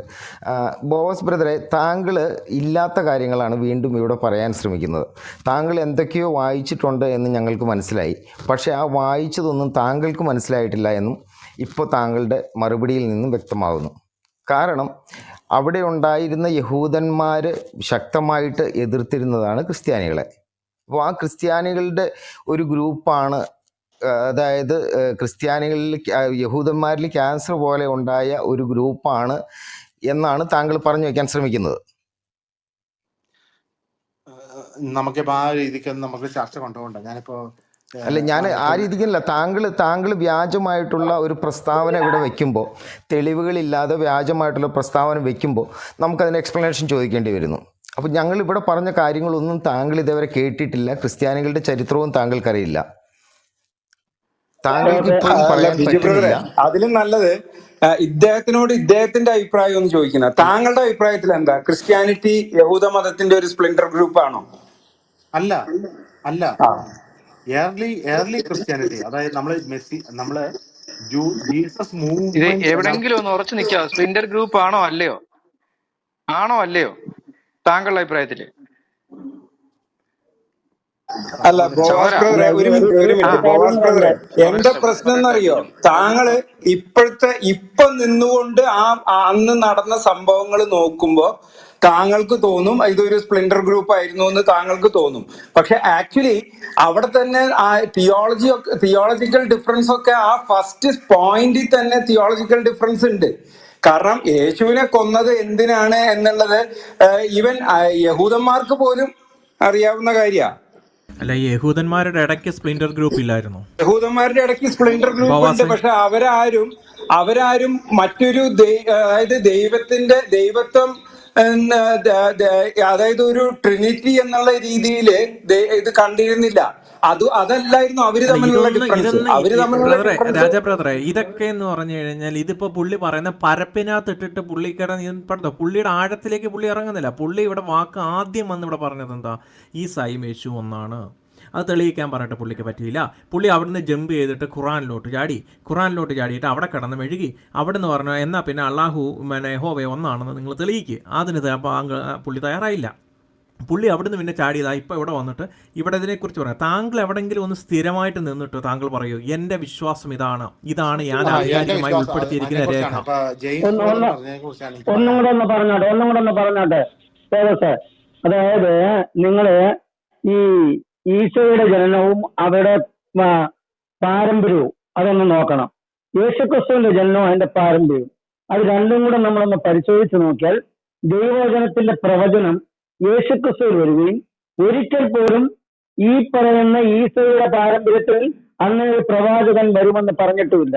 അങ്ങനെ ഉണ്ടെങ്കിൽ പുരോഹിതന്മാർ, അതായത് ലേവി ഗോത്രത്തിൽ നിന്നും ഒരു ക്രിസ്തു വരുമെന്നോ അല്ലെങ്കിൽ ദാവീദിന്റെ വംശപരമ്പരയിൽ നിന്നാണോ ക്രിസ്തു വരുന്നത് നിങ്ങൾ പരിശോധിച്ച് നോക്കിയാൽ ഇതിൽ നിന്ന് 100% വ്യത്യാസമായി മനസ്സിലാക്കും. ഈസയും യേശുവും ഒന്നല്ല, 100%. അതായത് ലേവി ഗോത്രത്തിൽ നിന്നാണ് ഓൾറെഡി ക്ലിയർ ആയി ഈസ. ചൂഞ്ചേ, അത് ക്ലിയർ ആയി, ഓക്കെ ഓക്കെ. അത് അല്ല അത് ഞാൻ ഓക്കെ പറഞ്ഞത് ആയി. ഞാൻ ഓക്കെ, എനിക്ക് ആ ഡിബേറ്റിലേക്ക് കിടക്കാൻ താല്പര്യമില്ല. പക്ഷെ ഞാൻ ഒന്ന് പറഞ്ഞോട്ടെ, അതായത് ആ ഡിബേറ്റിലേക്ക് കടക്കണ്ട. ക്രിസ്തു താങ്കൾ ഇപ്പൊ നിൽക്കുന്നത് കാര്യം പറഞ്ഞു, ഇപ്പൊ പറഞ്ഞതിന്റെ ബാക്കി പറഞ്ഞാൽ മതി. അത് ഓക്കെ ആയി. അത് ചൂഞ്ച ആ ഒന്നുകൂടെ ഇപ്പൊ ഞാൻ താങ്കളോട് മുസ്ലിം പറഞ്ഞതേ ആണോ ഉള്ളൂ. എന്നുള്ള ചോദ്യത്തിന് ഞാൻ മുസ്ലിം അല്ല, ഞാൻ മുഹമ്മദ് നബിയെ അംഗീകരിക്കുന്ന അങ്ങനെ ആരും ആളല്ല. ചോദിച്ചില്ലല്ലോ. ചോദിച്ചോ? ചൂഞ്ചാൻ ചോദിച്ചായിരുന്നോ ഇദ്ദേഹം മുസ്ലിം ആണെന്ന് ചോദിച്ചായിരുന്നോ? മുസ്ലിമാണെന്ന് ചോദിച്ചില്ല, തോഴി അണിഞ്ഞിട്ടുണ്ടോ എന്നൊരു സംശയം ആ എനിക്കുണ്ടായിരുന്നു. ഇനി ഞാൻ എനിക്കുണ്ടായിരുന്നു. മനസ്സിലാക്കുന്ന അതിപ്പോ ക്രിസ്തു അപ്പൊ ചോദിച്ചില്ല. ഒരു സംശയം ചോദിച്ചില്ല, എനിക്കുണ്ടായിരുന്നു. ഞാൻ അതങ്ങ് പിൻവലിച്ചേ. പറഞ്ഞോട്ടെ. എനിക്കിനി അറിയേണ്ടത് ബോസ് അതങ്ങ് അറിയേണ്ടത് പിൻവലിച്ചേ. ഞങ്ങൾ ആരും ചോദിച്ചിട്ടില്ല. ആ ഞങ്ങൾ ഓക്കെ, ആരും താങ്ക് യു. ചോദിച്ചിട്ടില്ല. ആ ഞാനത് ഇല്ലാത്തത് പറഞ്ഞിരുന്നു, അത് തോഴി അണിഞ്ഞ് ഇല്ലാത്തത് പറയാൻ വന്നതാണോ പാടില്ല. എന്നുള്ളത്. അല്ല പക്ഷേ അതായത് ഞാൻ പറഞ്ഞിരുന്നു ഇത് തോലണിഞ്ഞ് വന്ന ഒരു കൂട്ടത്തിലാണോ എന്ന്. ഇനി ആയിക്കോട്ടെ. എനിക്ക് അത് അറിയേണ്ടത് അതുകൊണ്ട് അദ്ദേഹം ഈ കാണുന്ന മുസ്ലിം ഉണ്ടല്ലോ. നിർബന്ധമുണ്ടോ? ഇല്ലല്ലോ. ആ അദ്ദേഹം വെച്ച ഇല്ലല്ല, ആ ഞാൻ തീർത്ത് പോയിന്റ്, ആ പറഞ്ഞതല്ല. വാക്ക് ശരിയല്ല. നമ്മൾ അങ്ങനെ പറഞ്ഞിട്ടില്ല. ആ ഇനി ഇതിനകത്ത് ഈ രൂപം കാണുന്നല്ലോ, ഈ രൂപത്തിനകത്ത് അള്ളാഹുവിന്റെ കൈ ഒരു 8 പീസാക്കിയിട്ട് ഇതിന്റെ ഉള്ളിൽ വെച്ച് ഈ രൂപം ഉണ്ടാക്കാനുള്ള കാരണമല്ല അറിയാമോ ബോബസിന്? ഇങ്ങനെ ഒരു രൂപം എന്റെ DP കാണുന്ന ആ രൂപം ഉണ്ടല്ലോ, ആ രൂപം ഉണ്ടാക്കുക. അതായത് കാബയിലെ ഇങ്ങനെ ടൈറ്റിൽ നോക്കിയ കാബയിലെ കല്ല് ഏത് രൂപത്തിനുള്ളിൽ വെച്ചിരിക്കുന്നു. ഇത് അതെ അല്ലേ, ബാക്കിയുള്ള എല്ലാ നമ്മൾ സ്ഥലങ്ങളിലുണ്ട്. ഇത് ഞാൻ ഏത് പറഞ്ഞല്ലോ ഓർമ്മപ്പെടുത്തുന്നു? ഓക്കെ, പറയാമെങ്കിൽ പറയൂ. അച്ഛൻ കുഞ്ഞു ബ്രദറെ, ഞാൻ ആദ്യം വന്നപ്പോൾ ഞാൻ ആദ്യമേ പറഞ്ഞ ഇതാണ്, നമുക്ക് കബയിലെ കല്ലിനെ കുറിച്ച് സംസാരിക്കാം. അതിനെക്കുറിച്ച് സംസാരിക്കുമ്പോൾ നമുക്ക് ഒത്തിരി കാര്യങ്ങൾ പറയേണ്ടി വരും. അപ്പോൾ പറഞ്ഞു, അപ്പം ഈസയുടെ ജന്നം, ഖുറാനിലെ ജന്നത്തെക്കുറിച്ചാണ് സംസാരിക്കണമെന്ന് പറഞ്ഞ് നമ്മൾ അങ്ങനെയാണ് പോയത്. മനസ്സിലായി? കാബയിലെ കല്ലിനെ കുറിച്ച് സംസാരിക്കണേ അപ്പം സംസാരിക്കണമായിരുന്നു. അപ്പോൾ 3 മണിക്കൂർ കഴിഞ്ഞപ്പോഴല്ല അത് സംസാരിക്കില്ല. അല്ല ഇപ്പൊ ഓ, മറന്നുപോയോ? നിക്ക് നിക്ക് അല്ല നിക്ക് ഇപ്പൊ നിക്ക് നിക്ക് നിക്ക് നിക്ക് ഇപ്പൊ നിക്ക് നിക്ക് നിക്ക് അല്ല നിക്ക് അടുത്ത നിക്ക്. ദിവസം വരും. ഇപ്പൊ അടുത്ത സംസാരിച്ചാലും കല്ല് തന്നെയാ. അത് മുസ്ലിങ്ങൾ അതെ. അംഗീകരിക്കുന്നതായ കാര്യങ്ങൾ തന്നെയാണ്. അതുപോലെ ഈ അള്ളാഹു എന്ന് പറഞ്ഞതും യഥാർത്ഥ ദൈവമല്ല. മനസ്സിലായോ? അള്ളാഹു എന്ന് പറഞ്ഞ ദൈവമല്ല. അള്ളാഹു എന്ന് പറഞ്ഞത് നൂറ്റാണ്ടുകൾക്ക് മുമ്പ് കാബയിൽ ഉണ്ടായിരുന്ന ദേവന്മാരിൽ ഒരു ദേവനാണ്. 360 ദേവീദേവൻ 360 ദേവീദേവന്മാരായിരുന്നു അറബികൾ ആരാധിച്ചിരുന്നത്. ആ ആചാരാനുഷ്ഠാനങ്ങൾ ഇന്നും തുടർന്നുകൊണ്ടിരിക്കുക. ആ ദേവൻ, അല്ല അതിൽ അള്ളാഹുവിന് പെൺമക്കൾ ഉണ്ടായിരുന്നു. അതിന്റെ പുറമെയാണ് ഈ അജർ അൽ അസ്വദ് എന്ന് പറഞ്ഞ അച്ഛന്റെ ഡീപ്പിലിട്ടിരിക്കുന്നതായി അജർ അൽ അസ്വദ് എന്ന് പറഞ്ഞ കറുത്ത കല്ല്. മനസ്സിലായോ? ഇതൊക്കെ ഇസ്ലാമിന്റെ ചരിത്ര രേഖകളിൽ ഉള്ളത് തന്നെയാണ് സുഹൃത്തെ. അതേ സഹോദര, അതെല്ലാം ഇസ്ലാമിന്റെ ചരിത്രത്തിലുള്ളതാണ്. കാബയില് ഇത് മാത്രമല്ല, ഈ മറ്റേ ദുഷാരയും ഉബാലും ലാത്ത ഉസ മനാസയും മാത്രമല്ലായിരുന്നു. കാബയില് മറിയത്തിന്റെ മകനായ ഈസോയുടെയും ചിത്രം ഉണ്ടായിരുന്നു. അബ്രാഹത്തിന്റെയും ഇസ്മായിലിന്റെയും ചിത്രം ഉണ്ടായിരുന്നു. അതിൻ്റെ അകത്ത് മറ്റേ ഈ ഇത് നിങ്ങൾക്ക് അറിയാവുന്ന കാര്യമാണല്ലോ. അല്ലല്ല, അത് കഴിഞ്ഞിട്ട് അലി പാസ്റ്ററെ, സത്യ ബ്രദറെ, നമുക്ക് ഇദ്ദേഹത്തിന്റെ ഡിസ്കഷൻ സ്റ്റോപ്പ് ചെയ്യുന്നല്ലേ നല്ലത്? അല്ല, ഒരു കാര്യം ലെറ്റ് കൂടെ ഹിം. ബോബി പാസ്റ്റർ അല്ല അല്ല, ഞാൻ പുള്ളിയുടെ പറഞ്ഞത് പുള്ളിയുടെ നുണയാണോ? സ്റ്റാൻഡ് ഞാൻ പറയട്ടെ. പറയുന്നത് നുണയാണോ? ഇവിടെയുള്ളവർക്ക് അറിയാവുന്ന കാര്യമല്ലേ? നിങ്ങൾ അതെ, നുണയായിട്ടല്ല, നിങ്ങൾക്ക് ഇനി അത് താങ്കൾ എടുക്കാനുള്ള ഇവിടെ കാര്യം വന്നിട്ട് കാണുകയല്ല. അതുകൊണ്ട് നമുക്ക് ഇസ്ലാമിലെ ഈസയും ബൈബിളിലെ യേശു ഒന്നാണ് എന്ന് ഇവിടെ ഉള്ളതായ ആ ചരിത്രങ്ങളുണ്ടല്ലോ. താങ്കൾക്ക് അതിനെ അല്ല, കുറിച്ച് ഈ അറിയത്തില്ല. കാബയില് താങ്കൾ ആരോ മറിയത്തിന്റെയും എവിടുന്നോ കേട്ടതായ മറിയത്തിന്റെയും ബോബാസ് ഈസോയുടെ കാര്യങ്ങൾ ഇവിടെ കേറി പറയാതിരിക്കും ഇവിടെ പ്ലീസ് വന്ന് ബോബാസ്. ഛർദിക്കുന്നു എന്നുള്ളതല്ലാതെ ചരിത്രപരമായ കാര്യങ്ങളെ കുറിച്ച് താങ്കൾക്ക് അതിനെക്കുറിച്ച് അറിവില്ല. എവിടുന്നോ അതവിടെ നിൽക്കട്ടെ. കേട്ടിട്ടുണ്ട്, അത്ര മാത്രമേ അല്ല, ഉള്ളൂ. അലി ബ്രദർ, ഒരു അലി സെക്കൻഡ്, ബ്രദർ, 2 മിനിറ്റ് തരണം. ഒരു സെക്കൻഡ്. കാബയുടെ ഉള്ളിൽ മറിയത്തിന്റെ ഈസയുടെയും ചിത്രം ബോസ് ബ്രദറെ താങ്കൾ തന്നെയാണ് പറഞ്ഞത്, ഇപ്പോൾ പറഞ്ഞത്. ഈ ചർച്ച 3 മണിക്കൂർ മുമ്പായിരുന്നു താങ്കളോട് ചെയ്യേണ്ടതെന്ന് പറഞ്ഞത്. ഞങ്ങൾ ഈ ചർച്ചയ്ക്കാണ് താങ്കൾ കയറി വന്നപ്പോൾ ഈ ചർച്ചയാണ് താങ്കൾ ചെയ്യാൻ പോകുന്നതെന്നാണ് ഞങ്ങൾ വിചാരിച്ചത്. അപ്പോഴാണ് താങ്കൾ ഈ മതങ്ങളെ എല്ലാം കൂട്ടിക്കെട്ടിക്കൊണ്ട് എല്ലാം ഒന്നാണെന്നും ഈസയും യേശു ക്രിസ്തുവും ഒന്നാണെന്നും പറയാൻ വന്നത്. അങ്ങനെയല്ല ബിജു ബ്രദർ, ബിജു പാസ്റ്റർ പറഞ്ഞത് അല്ല, ഞാൻ നമ്മൾ 3 സത്യബ്രദറിലേക്ക് വരികയാണ്. മതങ്ങൾ, യഹൂദ, ക്രിസ്ത്യൻ, ഇസ്ലാം എല്ലാം എന്താണ് സെമിറ്റിക് എന്നുള്ള മിക്സ്ഡ് രീതിയിലാണ് മതങ്ങളാണെന്ന് പറഞ്ഞു. അതൊന്ന് തെളിയിച്ചിട്ടേ ഒരേ പോവാവൂ ദൈവത്തിന്റെ ബോബാസ്. എനിക്ക് കീഴിലാണ്. അതോടാണ് അതുകൊണ്ടാണ് പിടുത്തം. അങ്ങോട്ട് പോയത്. ഒരു ബോക്സിലിട്ടു. ഒരു അതെ ബോക്സിൽ അതെ അതെ. അതെ അതെ അപ്പൊ അതെ ഞാൻ ഇവിടെ സത്യാബ്രദറിലേക്ക് മൂന്നും ഒരേപോലെയുള്ള മതമാണെന്ന് അല്ല പറയുമ്പോൾ സാമ്പ്രദർ ഈ 2 മിനിറ്റ് 3 വേണമെന്ന് പറഞ്ഞില്ലായിരുന്നോ? ദൈവങ്ങൾ ഒരു സാമ്പ്രദർ ദൈവമാണല്ലോ. 2 ഞാൻ മിനിറ്റ് വേണമെന്ന് കണ്ടില്ലായിരുന്നു ഞാൻ പറഞ്ഞില്ലായിരുന്നോ? കണ്ടില്ലായിരുന്നു ഓക്കെ ഓക്കെ ഓക്കെ അല്ല എനിക്കൊരു അല്ലേ? 2 സത്യാബ്രദർ മിനിറ്റ് ആദ്യം അപ്പൊ മൈക്ക് ബ്ലിങ്ക് മൂന്നും ചെയ്തായിരുന്നു ഒരേ ഒരു മതമാണെങ്കിൽ ഈ ആ, 3 അലി ദൈവങ്ങളും സാറേ, ഒരുപോലെ ആകണം. അലിപ്പാസ്റ്ററെ സാമ്പ്രദർ 2 മിനിറ്റ് ചോദിച്ചായിരുന്നു. സാമ്പ്രദറെ, നമ്മൾ അത് കഴിഞ്ഞിട്ട് കത്തോലിക്ക ബദലിനൊന്ന് സമയം കൊടുക്കണം. ഓക്കെ അതെ, സാം ബോവാസ് ബ്രദറും കാത്തലിക് ബ്രദറും കഴിഞ്ഞ് എനിക്കും ഒരു സമയം